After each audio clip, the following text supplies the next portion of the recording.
Bonjour chers amis, comment vous allez? J'espère que vous allez bien. Dans cette vidéo, nous allons revenir sur le projet Saitama. Dans ma vidéo précédente sur ce projet, je vous avais expliqué comment vous pouvez faire la migration du token Saitama Inu dans vos portefeuilles décentralisés. Où en est-on avec cette migration? À quoi peut-on s'attendre à l'heure actuelle? Dans cette vidéo, nous allons voir tout ce qui se passe à propos de cette crypto-monnaie. Faut-il continuer d'investir ou chercher un moyen de sortir du marché?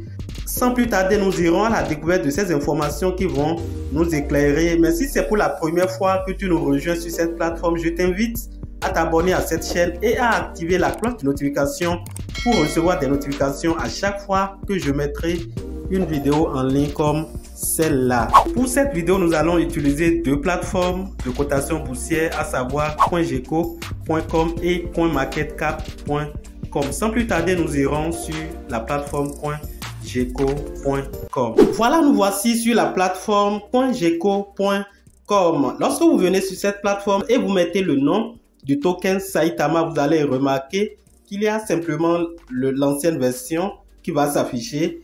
Et lorsque vous ouvrez, vous allez voir les informations qui sont déjà là. La toute première information que vous pouvez voir sur cette monnaie est celle qui était disponible.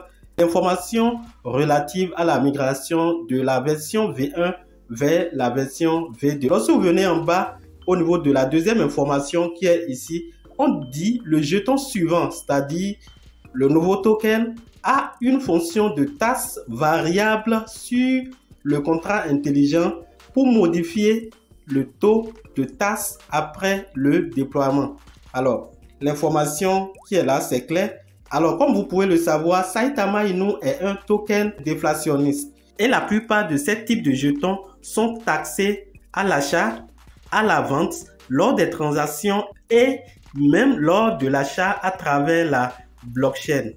Donc, pour le cas de Saitama Inu, il avait une tasse qui était fixée et cette tasse était fixe. L'un des objectifs pour lequel ils sont en train de faire cette mise à jour, cette migration, c'est de réduire cette tasse. Et pour réduire cette tasse, ils ont besoin d'un nouveau contrat intelligent sur lequel ils vont faire un déploiement des anciens jetons vers la nouvelle jeton, tout en faisant une réduction de 1 million de l'ancienne pièce pour une pièce de la nouvelle version. Cette information peut avoir des avantages et aussi peut avoir des inconvénients. Allons en profondeur pour voir de quoi il est question. Lorsque vous cliquez sur modifier les taux, voilà cette information qui est là. Nous irons plus en détail et vous allez voir de quoi il est question. CoinGecko explique réellement ce qu'il met dans les tasses dont il est en train de parler. Nous allons voir ensemble ce qui est là pour que nous comprenions de quoi il est question. Les tasses variables font référence à une fonction de contrat intelligent qui permet essentiellement aux propriétaires de contrats de jetons d'imposer des tasses sur l'achat, la vente ou même le transfert du jeton après le déploiement du contrat intelligent du jeton.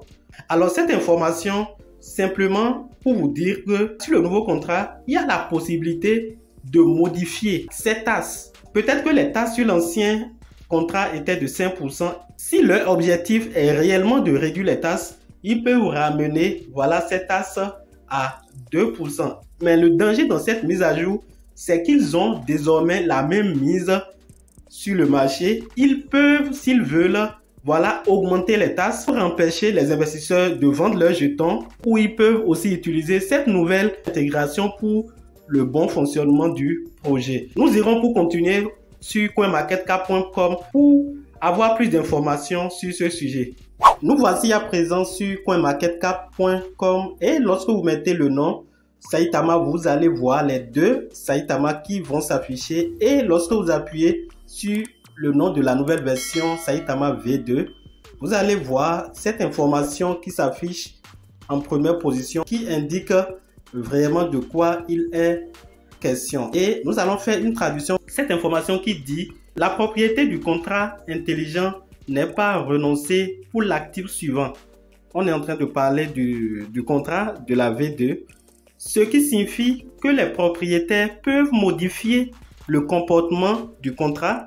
Ils vont plus loin pour dire par exemple désactiver la vente modifier les frais, créer de nouveaux jetons ou transférer des jetons. Veuillez faire preuve de prudence si vous investissez dans cet actif. Avec cette information, ça veut dire simplement que le nouveau contrat que la team de Saitama est en train de mettre en place a un véritable souci pour les investisseurs, parce que avec cette étiquette que ce projet a sur les plateformes de cotation boursière, je pense qu'il y a de quoi s'inquiéter. Lorsque nous allons en bas, nous allons voir que actuellement la nouvelle version n'est disponible que sur Uniswap. Et jusqu'à présent, les investisseurs n'ont pas encore reçu leur pièce, la nouvelle version bien sûr, en échange de l'ancienne version. Lorsque nous allons un peu plus bas, dans l'historique des données pour la V2 qui est actuellement mise en place, vous allez constater depuis le 8 que le nouveau contrat est rendu officiel sur les plateformes de cotation boursière.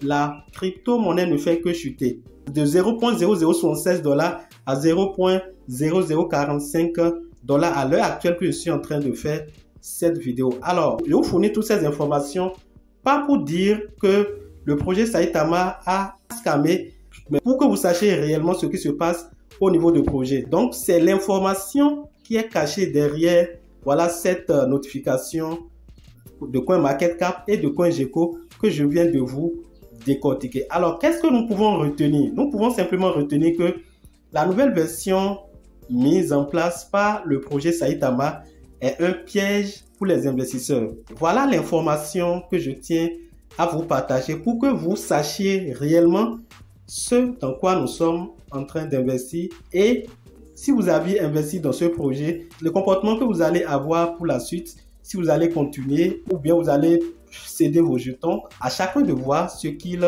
peut faire. Mais personnellement, je vois que ce projet a déjà rencontré beaucoup de problèmes, et ces problèmes qu'il est en train de traverser actuellement peut l'envoyer complètement à son déclin. Voilà les informations que je tiens à vous apporter à travers cette vidéo. J'espère qu'elle vous a été utile. Donnez un j'aime si elle vous a apporté un de plus en termes d'informations, et surtout n'oubliez pas de vous abonner si ce n'est pas encore fait. Et chers amis, on se dit à la prochaine fois pour d'autres vidéos. Bye.